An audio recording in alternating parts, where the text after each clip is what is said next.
संकट मोचन जय हनुमान।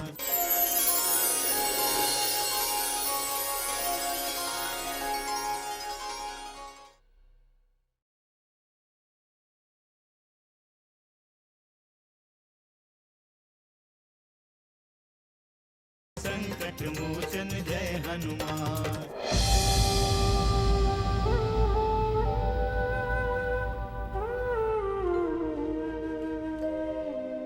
आइए महारानी, यह है आश्रम।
ये क्या किया विधाता?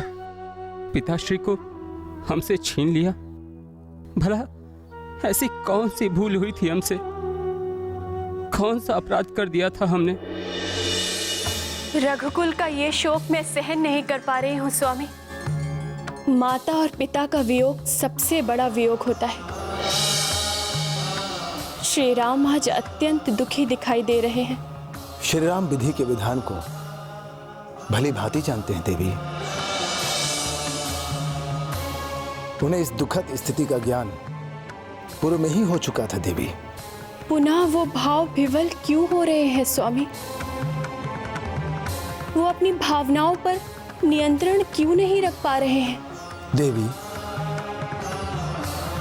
श्री राम का वर्तमान सत्य मानव जीवन का सत्य है। इसलिए वह जो भी लीला कर रहे हैं वो मनोचित लीला है, और उनकी यही लीला पृथ्वी लोक के लिए आदर्श बनेगा। स्वामी, आप सत्य कह रहे हैं, परंतु मैं इतना ही कहना चाहती हूँ कि जो कुछ भी हो रहा है वो अत्यंत ही पीड़ादायक है।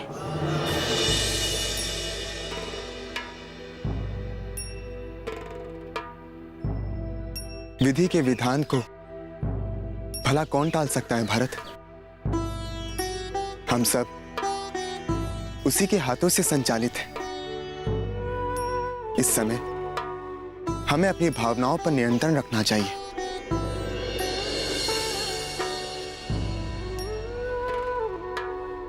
ये घड़ी हमारे धैर्य की परीक्षा की घड़ी है। धैर्य भी साथ छोड़ चुका है भैया। मुझे तो कुछ भी समझ में नहीं आ रहा है। इसीलिए मेरा आपसे विनम्र निवेदन है कि आप इसी समय अयोध्या लौट चले। इसी में हम सबका कल्याण है।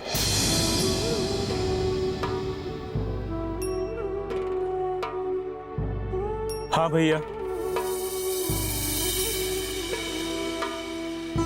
इस दुखद स्थिति में आपका अयोध्या में होना अति आवश्यक है। मैं तुम दोनों की भावनाओं को भली भांति समझता हूँ शत्रुघ्न, परंतु मैं विवश हूं। हमारे लिए अयोध्या लौटना संभव नहीं होगा।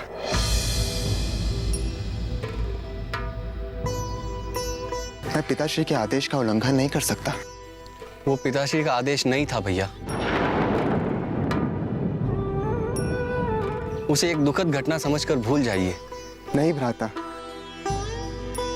हम रघुकुल की मर्यादा और उसकी परंपरा को नहीं तोड़ सकते।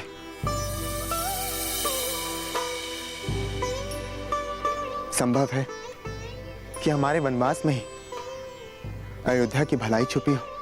आप कैसी बात कर रहे हैं भैया? आपके बिना कौशल की क्या भलाई हो सकती है? संकट मोचन जय हनुमान।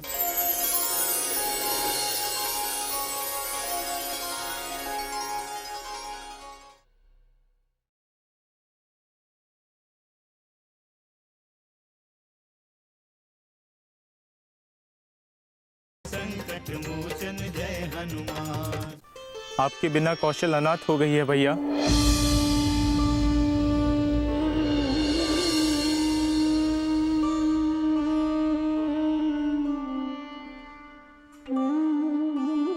शत्रुघ्न, अभी तत्कालिक रूप से ऐसा लग रहा है, किंतु इसके दुर्गामी परिणाम बहुत ही शुभ होंगे। तो ठीक है भैया,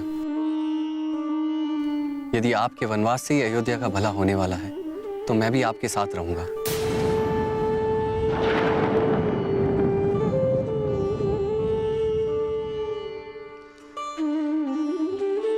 पुत्र, यदि तुम भी यहीं पर रुकोगे तो अयोध्या का क्या होगा? वहां की समस्त प्रजा का क्या होगा? ये विचार भैया के वनवास मांगने से पूर्व आपने क्यों नहीं किया माते?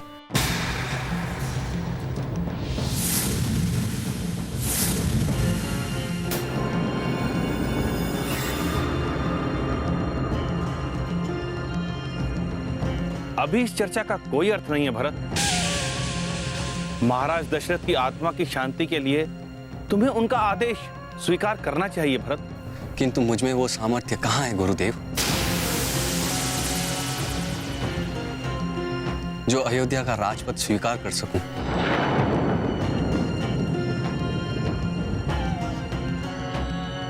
मुझ में इतनी शक्ति कहाँ है कि प्रजा का कल्याण कर सकूं।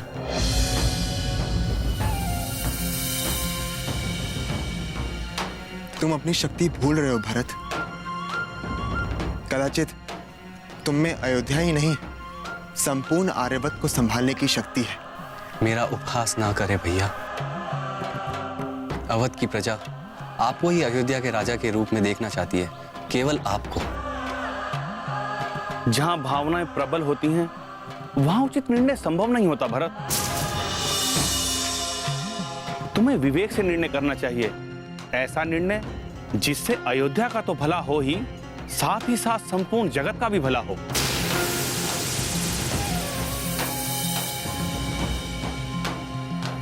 रघुकुल की रीति के अनुसार हम सूर्यवंशी सदैव अपने वचन पे अटल रहे हैं,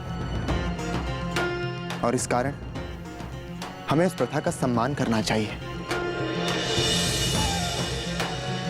राम दूरदर्शी हैं भरत। इस समय वो जो कुछ भी कह रहे हैं वो सत्य ही कह रहे हैं। तो ठीक है गुरुदेव, यदि भैया आप यही चाहते हैं तो मुझे कोई आपत्ति नहीं। मैं आपकी अनुपस्थिति में राज्य का संचालन करूंगा। भरत, मेरे भ्राता, तुम अद्वितीय हो। मेरी कामना है कि तुम्हारे जैसा भाई सबको मिले।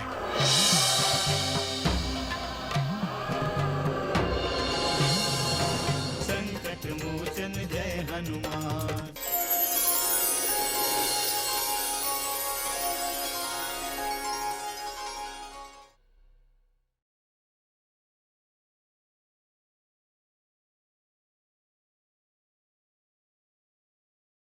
संकट मोचन जय हनुमान। परंतु आप मुझे वचन दें कि वनवास की अवधि की समाप्ति के पश्चात आप अयोध्या का राज सिंहासन स्वीकार करेंगे।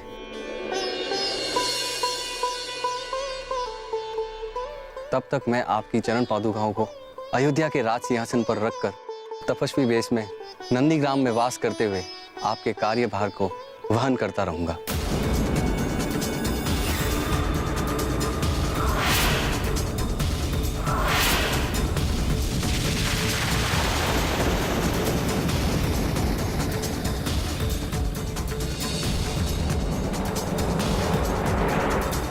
गुरुदेव, क्या ये उचित है?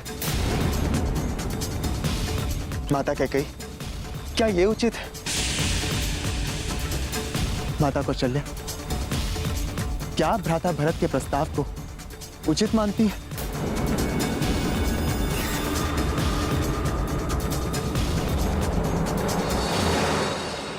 पुत्र राम, मैं गुरुदेव के विचारों का समर्थन करती हूँ। मेरा भी यही विचार है राम।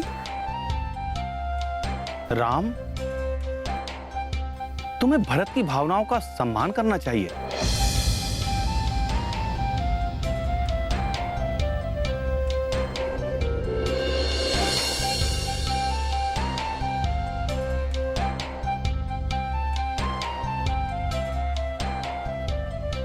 ठीक है, यदि आप सब लोगों की यही इच्छा है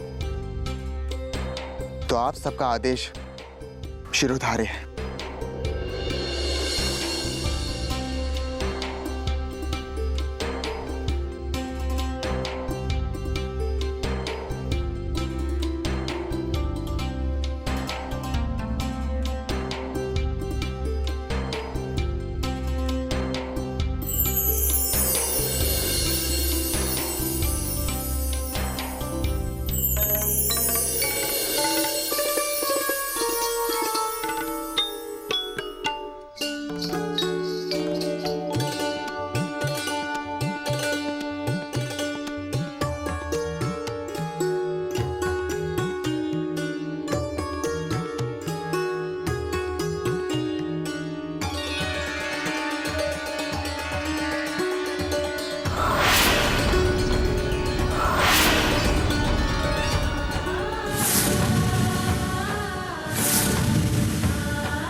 राम का वनवास मानवता और ऋषि महर्षियों के लिए वरदान सिद्ध होगा। हनुमान जय हनुमान, असुर निकंदन जय हनुमान। मनोजवं मारुततुल्यवेगं जितेन्द्रियं बुद्धिमतां वरिष्ठं वातात्मजं वानरयूथमुख्यं श्रीरामदूतं शरणं प्रपद्ये।